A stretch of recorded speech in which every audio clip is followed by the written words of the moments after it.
Namaste. A very warm welcome to this panel discussion on the book AI and the Future of Power by Sri Rajiv Malhotra ji. Welcome, Sri Rajiv Malhotra ji. Uh, Very warm welcome to you. And I would like to quickly go to all my eminent panelists here. And may I now welcome Professor R. Vaidyanathan, a former professor of finance at IIM Bangalore, and now the Cho Ramaswamy Chair Professor of Public Policy at Shastra University.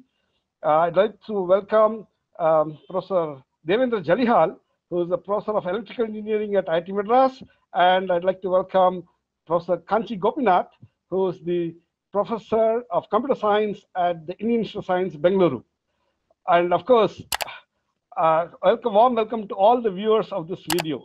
In this video, in this discussion, panel discussion, I'd like to specifically point out that we have three eminent veteran professors who have been deeply involved in educating and molding the views of youngsters who have been passing out through premier institutions, IIT, IISc, and IIM.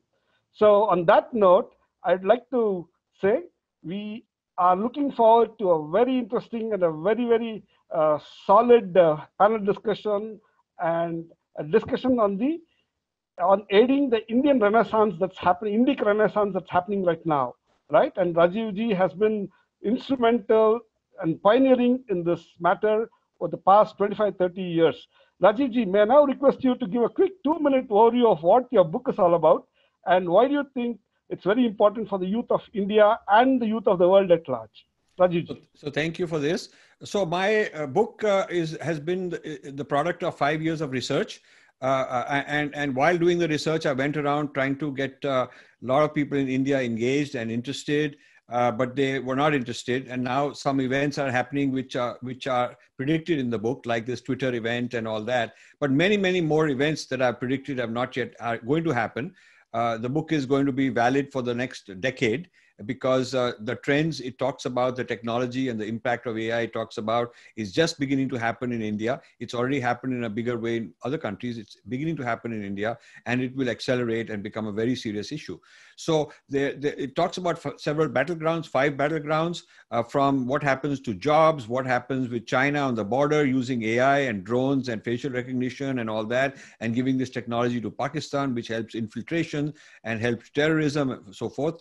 It also talks about the hacking of the mind and manipulating people's behavior through social media, which is going on in a very big scale.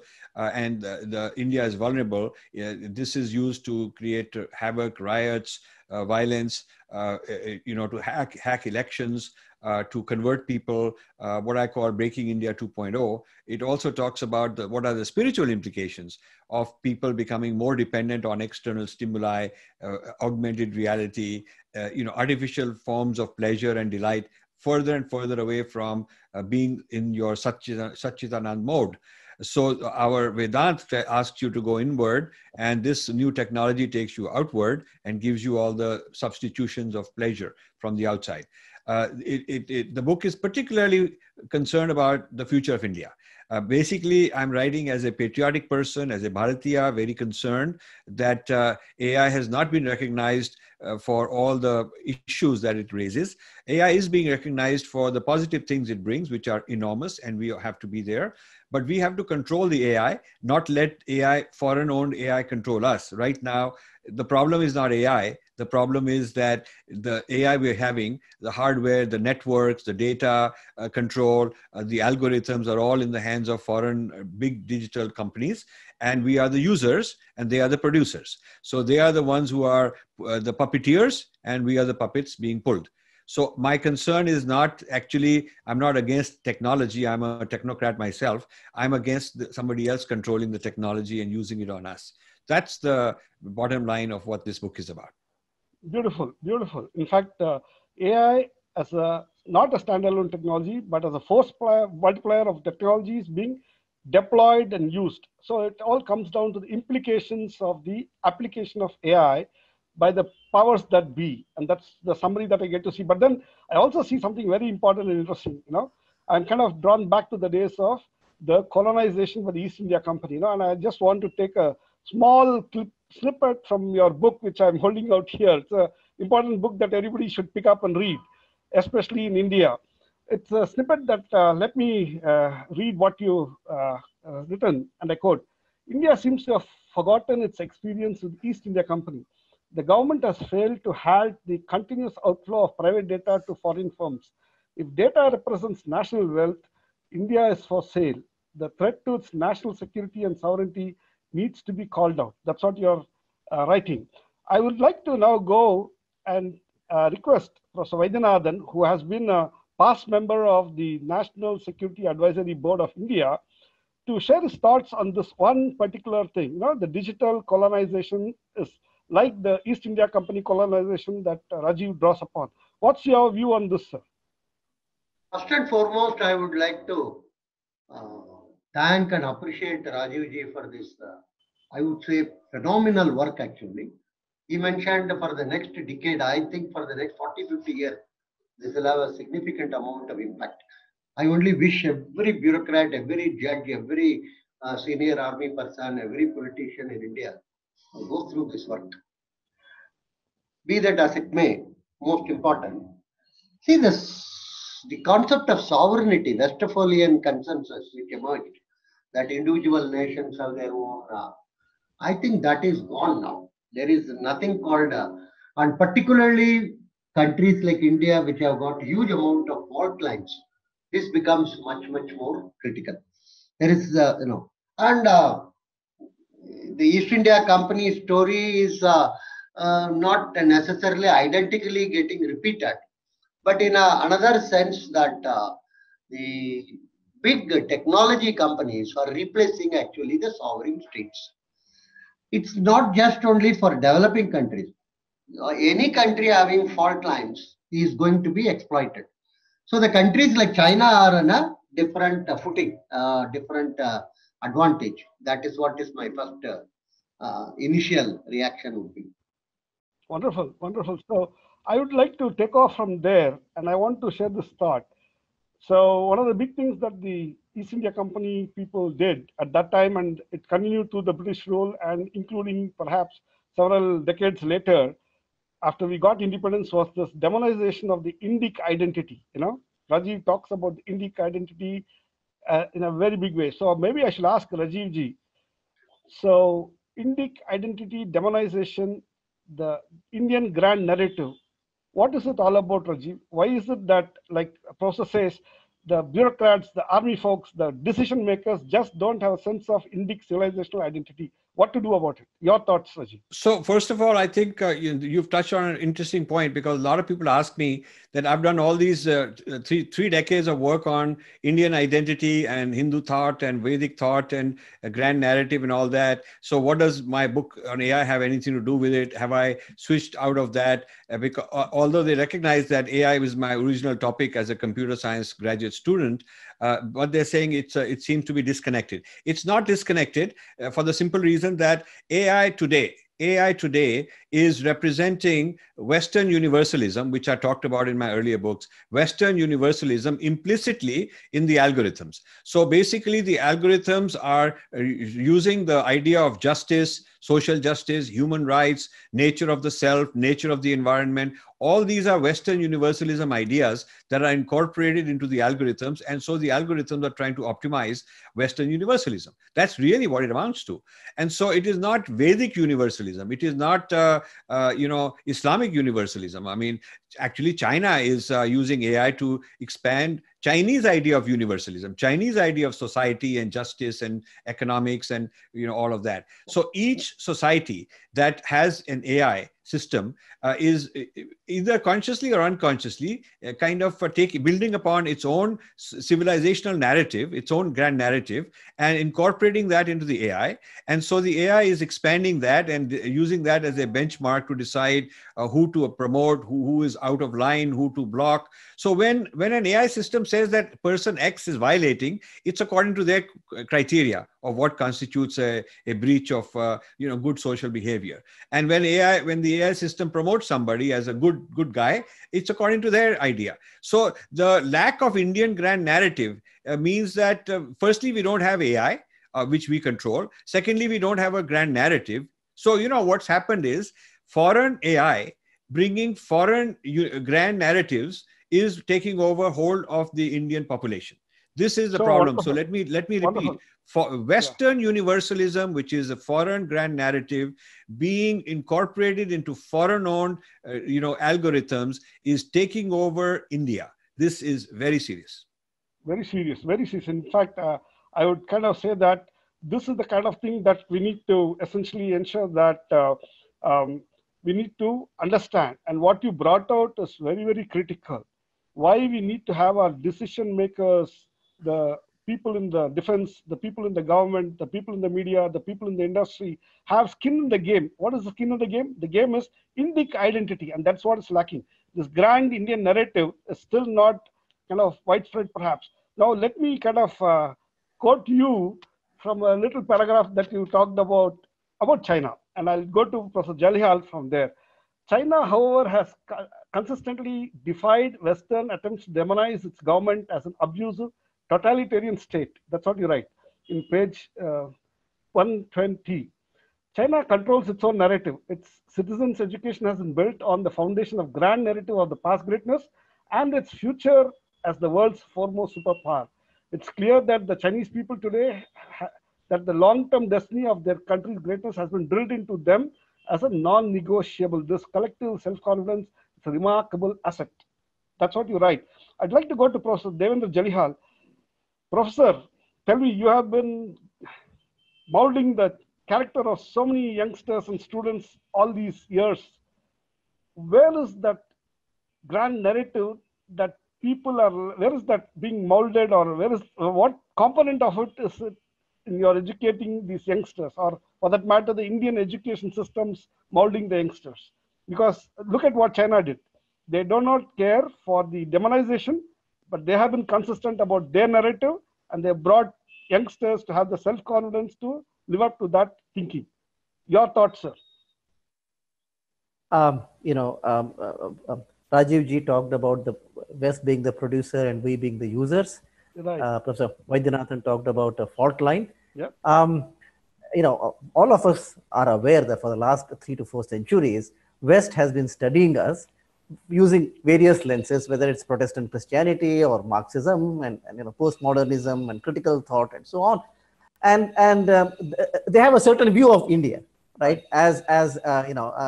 Except for a few bright spots, it's an area of darkness. It's been opposed, of course, by Swami Vivekananda and Gandhiji himself in Hind Swaraj, and many other scholars. I would specifically mention Dharampalji, Sitaram Goyal. I have to bring out these names because this is their centenary year. However, right, the Western view, the Western image of India is what is being amplified by the Indian academicians, by Indian bureaucrats, by Indian intellectuals, public intellectuals, media, everywhere. That's what we read about in the newspapers. That's what we read about in the textbooks for our children. So what do we need to do? Somewhere along the line, that has to change, isn't it? Nobody has even heard about Hind Swaraj. I mean, Gandhiji, there's a statue of him everywhere, but his ideas on the criticism of West doesn't even make it to the textbooks. And this has now become the common sense view of India. I think now contemporarily, I think Rajiv's works have to get into the textbooks of the students across, not only India, but across the world. The pace of acceptance of this Western view of India has only accelerated since independence. Right? Okay. So unless the grand narrative that Rajiv is talking about, narrative. Right, unless it comes overcomes the existing hegemonic view, right? Okay. I'm very skeptical about whether India will stand on its feet. I mean, unless we legitimately ask what it means to be an Indian based on our own experience, right? Unless that becomes the view, and Chinese have that view. I mean, Chinese know what China is from their own experience. We don't have it. Okay. Let me ask Professor Gopinath. Yeah, Professor Gopinath, Chinese have their own narrative and their own identity. And the students across the board, the universities across the board, get to drill that into their heads day in, day out. What's happening in the Indian context? What's your view on this, and what can be done about it? Thanks for the interesting question you're posing. Actually, it turns out that the Indic thinking actually has very interesting perspectives. For example, computation as a way to think about, let's say, various phenomena. Because, for example, if you think about the Greek perspective, it's mostly a deductive kind of model. And if you think about the Indian perspective, it's mostly computation. So I think even at a basic level, Ganita, for example, I think we have, as was just mentioned, we should try to figure out a way in which this can be incorporated as a completely different perspective, which I think has not come out very clearly because we have been mostly taking the Eurocentric perspective of even basic sciences. So what you're kind of saying in so many words, Gopi, is that Indian professors have not still thought through what they should do through their own lenses and how to communicate the same ideas like what the Europeans do, but from the Indic viewpoint. And that's a big problem. That has to be encouraged in a big way. I think that's what Rajiv has been doing all the while, trying to push hard for that, right? I'll just give one example here, okay? In computer science, for example, there is a field called combinatorics. Right. It turns out in the combinatorics, our ancestors about in 1300, okay, Narayan Pandita, for example, did a phenomenal work. And actually, Canute actually says that his work is about 600 years before anybody, okay, because, okay, but nobody knows about it. You talk to even the best computer scientists, they don't know. So in a sense, the AI phenomenon is all about computational perspectives on how to, let us say, understand data. Okay? And computation has been our strength. And we are unable to convey this to our own students. And I think this is something which has to be somehow incorporated into our educational framework. And once we do that, I think at least in one small sense, we can actually make some progress. Exactly. The awareness that these kinds of things have to happen is what Rajiv has been pushing across all through. Many thinkers have to rise up, each individually working hard like Rajiv and then contributing. And I just want to share a thought that Rajiv kind of writes about China, right? And Rajiv, what you write, and I quote, in the past 20 years, China has vaulted to the forefront of development in one industry after another. A prominent reason is that Chinese government made huge bets on high-risk initiatives that led to game-changing transformations. Okay, as compared to that, democratic governments are less willing to take such extreme risks because failure can lead to political suicide. Rajiv ji, please share your thoughts. What do you mean by saying that in democracies can't thrive? So the thing is, I'm just saying, I'm not saying democracies can't thrive. I'm just saying that India in particular did not make these big bets. So China bet on AI a dozen years, 15 years ago. China announced that by 2025, it will be the #1 artificial intelligence country in the world.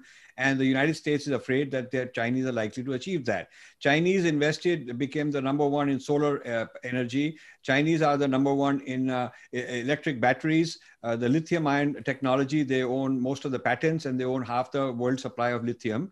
Chinese are the leaders in drones. Chinese have more robots than any other country. United States and Europe probably combined have just about as many as China alone has. So I could go one industry after another. China is neck to neck with the United States in quantum computing. One area China is behind and wants to catch up is semiconductors. They will catch up. It's a matter of time. So if you look at all kinds of things that are the kind of building blocks of this AI revolution, China has made all these bets. And they've done an amazing job. So, we were told that a free society will produce more creativity because in a totalitarian society, you will not have creativity. But that hasn't turned out to be the case. Whatever it is, maybe we didn't use our freedom properly. Maybe we use the freedom to just go make a lot of sensations and noise and scandals and bringing each other down and all this public tamasha going on in India. Maybe we channeled our freedom and creativity in that way.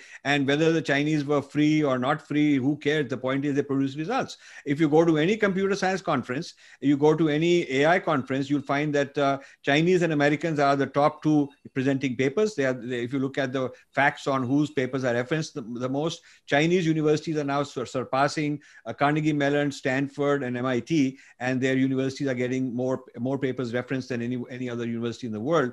If you look at the amount of money invested in AI, if you look at just the success of AI, China and the United States are at the top. India is nowhere. So India did not make the big bets. India has the brains. India has tremendous brains. I'm so happy that I come from a culture where we are very brilliant people, but these brains have not been utilized. These brains have been rented out by these outsourcing people. They hire a brain for $10,000 a year and they rent it out to some American company for 30,000, and the middlemen make a lot of money and they become billionaires and they're flying around living the good life. But the average Indian is kept below the glass ceiling. He doesn't own any equity. Okay, he's basically taught to be a service provider. So, you know, the issue is services industries are not where innovation happens. Please note this. R&D, R&D, our R&D level is very low. And services, basically every sweeper is a service person, every waiter is a service person, every clerk and a taxi driver is a service person. It's nothing to be proud of. If you got a very large population, obviously you'll have a very large services industry. But these services are running on top of Western imported networks and protocols and Western imported operating systems and AI systems and Chinese hardware. So China supplies the hardware, the United States supplies the basic, the intellectual property backbone, and India provides the services. This is not the recipe for being a successful country. Whether we are democratic or not, but the point is that our leaders have not made good policies and we are paying the price. And this is nothing to do with one government, one party or another. Consistently for a very long time, we have not had a good technology policy. The technology policy of India is not even on par with Taiwan or South Korea, with tiny countries by comparison. So that's actually quite disgraceful. Okay, let me kind of take your words to Professor Vaidyanathan and ask him. Technology policy is one policy, education policy another policy, right? The ability to take risks, the ability to have a grand Indian narrative, the ability to have a long-standing aspiration for the nation as such. Sir, where is it that Indian leadership is failing? I just wanted to know your thoughts on this. Yeah, just to add to one point. Yeah. After the Second World War, after the war, let us be clear, USA did nuclear bombing of Japan. And it took something like 10 years between 1945 and 1955 for USA to be recognized as the sole global power. It took 10 years. Let me repeat to you that it may take another 5 to 10 years for us to recognize China as the single global power. Oh God. US is a declining power, a society at war with itself. And what is China like? Nuclear weapon, China has got this bio weapon. Let's be clear about it. No country in the world wants to even call it Chinese virus. They are all afraid of China. Let's be very clear about it. China has purchased a large number of universities in US, large number of media in US and in Europe. Nobody wants to. So that's one important point. Second is, India never had our umbilical cords are tied to West. Let's be very, very clear about it. In that sense, you are not really independent. No, we are not independent at all. Actually, quite a long time before, one American colleague of mine nicely put it. He's a professor. He told, we have outsourced producing good engineers to provide service to India. He says our white girls in America are not anymore interested in producing children. So what we have decided, Indian girls will produce children, bring them up in a very, very nice atmosphere and school, college and culture and other thing. And then we will go and recruit them. Earlier it used to be IITs. Now many people may not even be aware. Deep into rural area colleges they have gone in taking people. If you go to US universities today, you are not just seeing IIT graduates. You are seeing graduates from far interior portion. So we never ever had any technology policy or anything. And of course, the democracy everybody of you is very proud of. Let me tell you very clearly, 20 families, I can list them down from Jammu Kashmir to Tamil Nadu, are controlling the entire space of politics in the country. Oh, very unfortunate. Very unfortunate. Very important.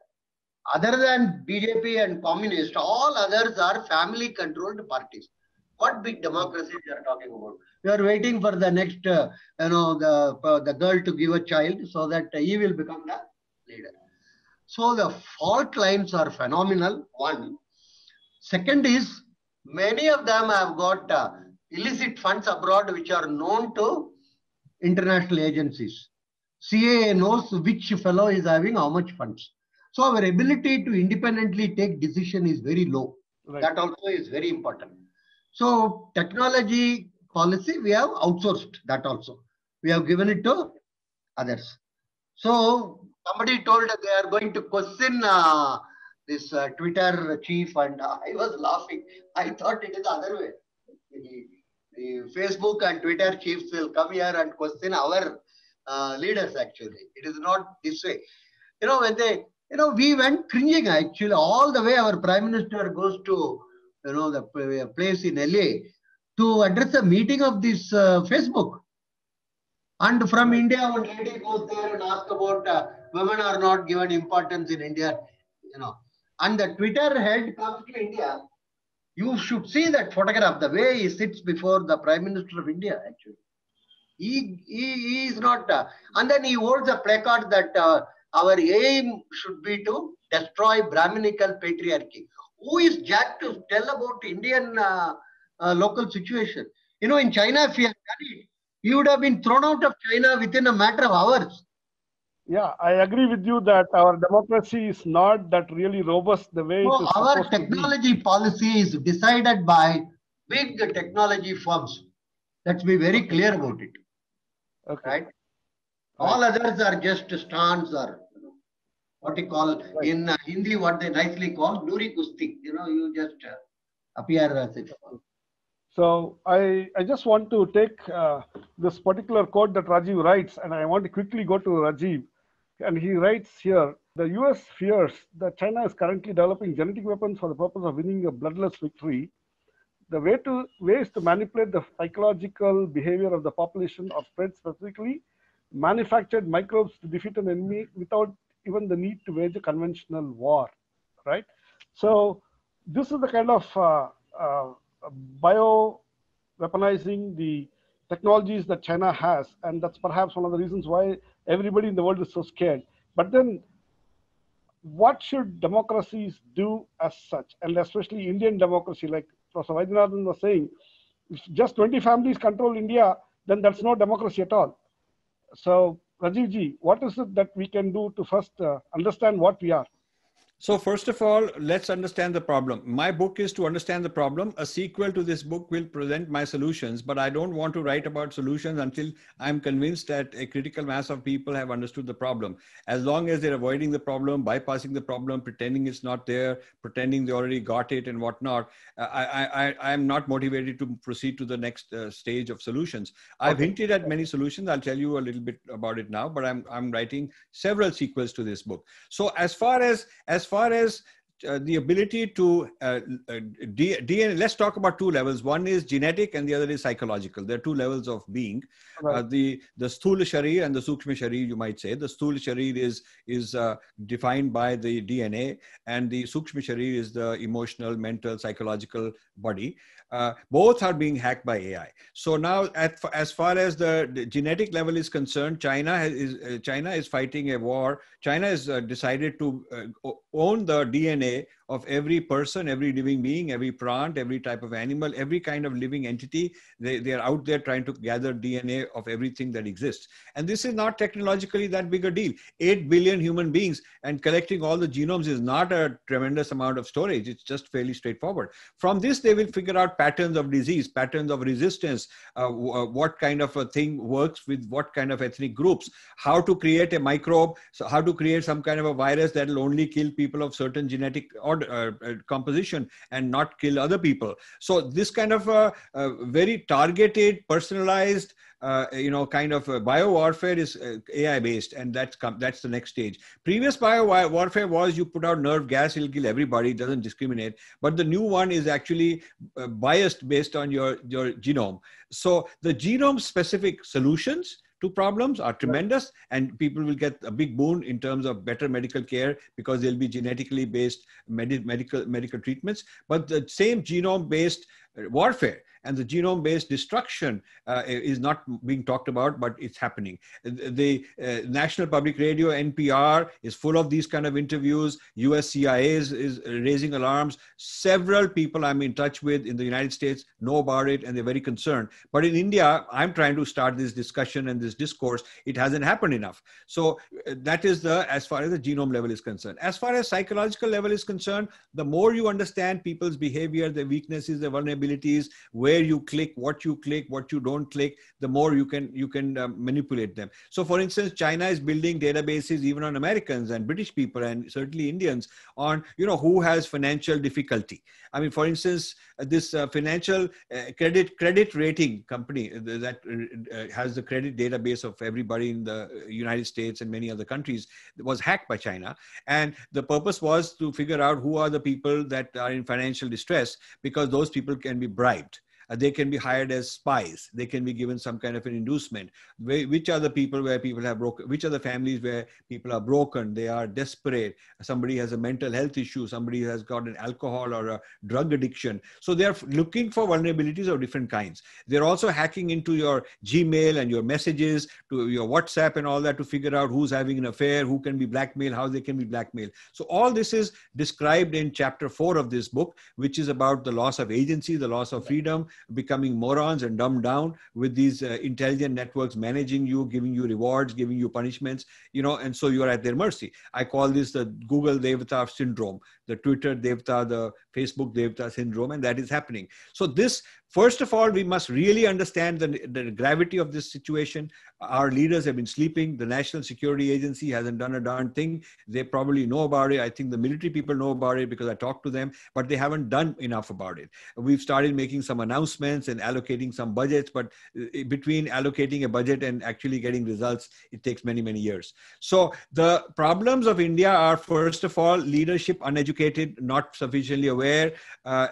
You find so many think tanks and so many places you go, they're talking about things like, global warming. They're talking about Dalit problems. They're talking about water shortage, all kind of things they're talking about, but they're not talking about AI. They're not talking about the algorithm as the new Devata. So I would say the starting point for India is to, first of all, understand the problem and educate our leaders. Our spiritual leaders don't know this, but there are spiritual issues that the spiritual leaders ought to know about. So who in India is sort of taking charge of, the leadership? I have gone around for 5 years and tried to educate people, wake them up, and found that they were basically thinking that I'm kind of creating trouble for them. I'm just raising an issue they don't want to deal with. So the problem of India is that solution is there is no fertile mind open to solutions. There is no, people are not open enough, candid enough, facing the problem and saying, okay, now let's sit down and solve it. Once that happens, I will be more than happy to do whatever it takes and make sure that we have good solutions. But right now, the climate is not there to even listen. Wonderful. So maybe I should like to take from where you are left and ask both the professors of technologies, Professor Gopinath and Professor Devendra Jalihal, how much of the awareness is there amongst your students about these? And for that matter, students across the nation, especially in the top elite institutions like the IITs, ISCs, ICERs, the IIMs, etc. Especially because, like what Rajiv writes in this book, one active area, and I quote this, one active area of research is the modeling of human weakness and vulnerability. Machine learning systems score the likelihood of users being diverted from reading something on their screen to what needs to be read. So I just want to know, how much is the awareness amongst the people, the students and the youngsters, on the implications of AI that Rajiv talks about? Professor Devendra Jalihal. I think there is zero awareness, Zero at least of the issue. Yeah, the impact it can have.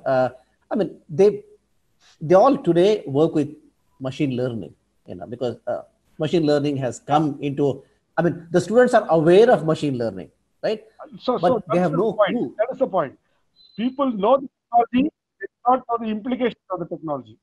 Correct. They have no clue about the social control that the algorithms sitting in Facebook's, Google, right, and Twitter, they have no clue, frankly. That's right. Right? They just don't have the sense of Indic identity and how. Indian education system is totally flawed in that sense. I mean, it doesn't give them any strong sense of identity, so they have no clue. Right? I don't understand. You know, they don't even understand easily. Okay, Professor Gopinath, what do you have to say to this quickly? Okay. I think I broadly agree with what Jarihal said just now.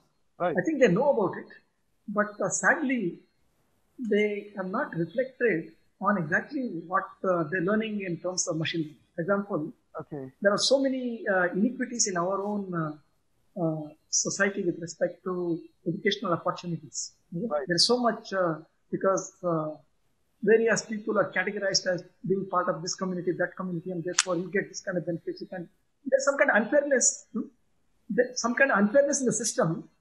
And the thing is that the students are learning about unfairness of some algorithm in some context, for example, the US and some other places. But they're not able to see that the same problem exists in a more dramatic and even a greater form in their own society. And so in a sense, what's happening is that whatever work that's happening on fairness, for example, okay, it needs to be also understood that the way you are categorizing people as purely based on certain markers, okay, is not the way it could be done. It could be something better than the way it's being done. Right. And you can see, for example, what has happened in Tamil Nadu, right? By pushing this idea of purely community-based perspectives and political control over these kind of models, you can see that the education system there has completely, I think, in my opinion, has gone for a toss. Okay? What you're saying in so many words, Professor Gopinath, is that the sociological controls that exist in the society, they are totally unaware of their Indic identity and why it's important to be strategic about that, right? And why they need to have that Indic view, Indic lens to develop the society than to be pawns in the larger game of the Western society, right? I think the model that we seem to observe is a competitive model rather than a model which says that you can work together and share something. Yeah, that particular perspective is not there. The competitive model has been so completely thrust on the system right now, especially, for example, educational opportunities, the way reservations, all these kind of things happen. So basically, in a sense, what happened is that the students feel that they have to just be part of this game somehow, okay, rather than actually push themselves to do something better. So what you're saying is they just need to pick up skills. They need to apply the skills. Somebody else will do the decision making as to what it will be applied for, where it will be applied for, how it will be applied for. Let me kind of take this thing to Professor Vaidyanathan. Sir, new education policy has been announced. There's so many implications of these matters in terms of developing India in a much more faster way, transforming India to become a developed country, right? Let alone being a superpower. Rajiv has been saying it in so many words. What's your view of this? Where do you think the new education policy should really focus, especially in light of what Rajiv has been writing? No, I am not very sure about it. New education policy will be what one can call change the pattern in which things are taught. That's all. Nothing dramatic.